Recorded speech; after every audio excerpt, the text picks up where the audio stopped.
Welcome to Srimayi home foods. ఈరోజు మనం మైసూర్ పాక్ ఎలా చేయాలో నేర్చుకుందామండి.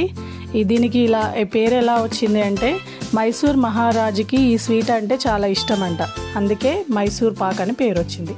దానికి కావాల్సిన పదార్థాలు: శనగపిండి ఒక 2 కప్పులు తీసుకున్నాను, ఒక హాఫ్ స్పూన్ ఇలాచీ పౌడర్, 2 కప్పుల నెయ్యి, ఇంకా 2 కప్పుల చక్కెర తీసుకున్నాను.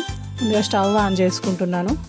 ఇంకో సైడు నెయ్యిని కూడా హీట్ చేసుకోవాలండి, కొంచెం సిమ్లో పెట్టుకున్నాను. అది 2 కప్స్ చక్కెర వేస్తున్నాను. దానికి ఒక 2 టీ గ్లాసెస్ వాటర్ వేసుకుంటున్నాను.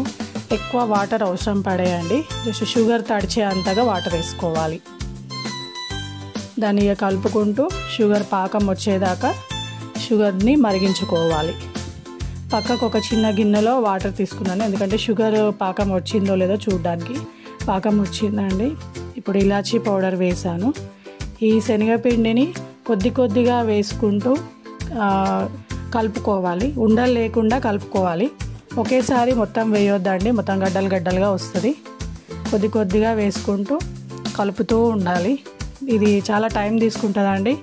ఇద్దరు ఉంటే హెల్ప్ఫుల్గా ఉంటుంది, ఒక్కరికి కొద్దిగా హార్డ్ అనిపిస్తుంది ఈ వర్క్. మొత్తం పిండి అంతా అలానే కొద్దిగా యాడ్ చేసుకుంటూ కలుపుతూ ఈ మైసూర్ పాక్ని చేసుకోవాలి. ఇంకొక సైడ్ నెయ్యి వేడవుతూనే ఉండాలండి, అది స్టవ్ ఆఫ్ చేయొద్దు. ఆల్మోస్ట్ మొత్తం అయిపోయిందండి. దీని కొంచెం లూజ్గా ఉన్నప్పుడే ఈ కలపడం అనేది ఈజీగా అవుతుంది. 2 కప్స్కి 2 కప్స్ షుగర్కి 2 కప్పుల శనగపిండి కరెక్ట్గా సరిపోతుందండి. ఇప్పుడు ఉండలు లేకుండా కలిసిపోయిందండి.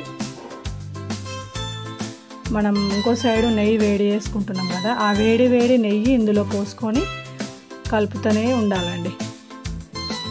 అది బాగా వేడిగా లేకపోయినా ఇట్లా ఆ పొంగు అనేది రాదండి. అలా పొంగు వస్తేనే మనకు మైసూర్ పాకు గుల్లగా వస్తుంది. మనం ఎంత పోస్తే అంత ఈ నెయ్యి తాగుతూనే ఉంటుంది శనగపిండి. కంటిన్యూగా కలుపుతూనే ఉండాలండి. మంట మాత్రం లో ఫ్లేమ్లోనే పెట్టాలి, పెద్దగా పెట్టవద్దు. చూడండి, మంచి కన్సిస్టెన్సీ రెడీ అయింది. కానీ ఇంకా కొంచెం నెయ్యి ఉంది నాకు, అది కూడా దీనిలో పడుతుందండి. ఇంకా కొంచెం సాఫ్ట్గా తినే వాళ్ళంటే ఇంకో 2 మినిట్స్ తర్వాత దీన్ని డైరెక్ట్ ట్రేలోకి షిఫ్ట్ చేసుకోవచ్చు. నేను గుల్లగా రావడం కోసం ఇంకా నెయ్యి యాడ్ చేస్తున్నాను. చూడండి, ఆ అంచుల నుండి లైట్గా నెయ్యి అనేది లూజ్ అవుట్ అవుతుంది.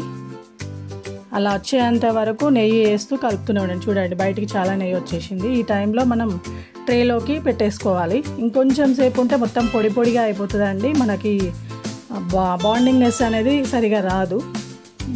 ఈ ట్రేలో వేసుకొని కరెక్ట్గా నీట్గా స్ప్రెడ్ చేసుకోవాలి. ఆ పైన ఇట్లా పేరుకున్న నెయ్యి కూడా మొత్తం మైసూర్ పాక్ చల్లగా అయ్యేసరికి పీల్చేస్తుందండి.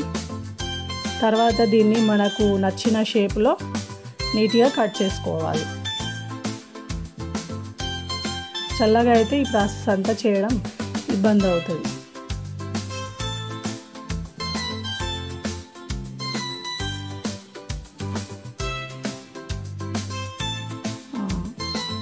ఇప్పుడు కట్ చేసుకోవాలండి. ఏ సైజులో కావాలంటే ఆ సైజులో చేసుకోవచ్చు, డైమండ్ షేప్లో కూడా చేసుకోవచ్చు. నేనైతే అన్ని స్క్వేర్ షేప్లో వచ్చేలాగా కట్ చేసుకుంటున్నాను. చల్లగా అయిన తర్వాత మనం కట్ చేయడం కూడా చేయరాదండి. ఎంతో గుల్లగా అండ్ టేస్టీగా మైసూర్ పాక్ రెడీ అయిందండి. Thank you.